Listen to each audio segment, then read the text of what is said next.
Oui, une très belle fête. Des pays amis du Mali accompagnent cette biennale, parmi eux le Burkina Faso, le pays des hommes intègres, est l'invité d'honneur de la biennale artistique et culturelle édition 2023. Pour ce faire, la délégation burkinabé entend tout mettre en œuvre pour la réussite de cette édition et le Mali, reconnaissant, a décoré le ministre burkinabé en charge des arts.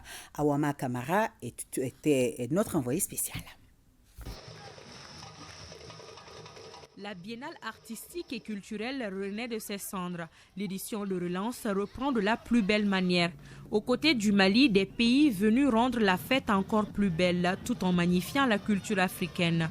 Une délégation du Burkina Faso, comprenant des artistes, a fait le déplacement sur Mopti pour dire que la culture peut nous unir davantage. Burkina ni Mali,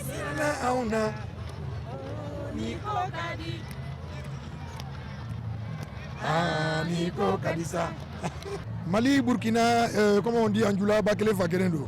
Donc il n'y a pas que le biennale qui va nous unir. On est nés ensemble, on va tout faire ensemble et Dieu va nous aider ensemble. Vraiment une organisation qui bat son plein, qui est vraiment bien organisée et qui fait l'honneur du Mali.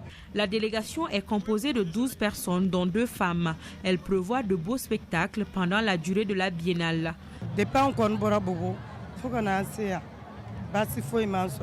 Nous avons été bien accueillis. Tout est à notre disposition. Nous ne regrettons pas notre venue ici. Une marque de sympathie à laquelle les autorités maliennes ne pouvaient rester indifférentes. Au nom du président de la transition, le Premier ministre a décoré l'émissaire du président du Faso. La chose, c'est juste un mot de reconnaissance. Je pense que c'est une distinction surprise qui nous laisse quelque peu sans voix, mais qui vient témoigner une fois de plus la fraternité entre le peuple malien et le peuple frère du Burkina Faso. C'est aussi une distinction que je reçois au nom des plus hautes autorités du Burkina, au nom du gouvernement et au nom de l'ensemble du peuple du Burkina Faso.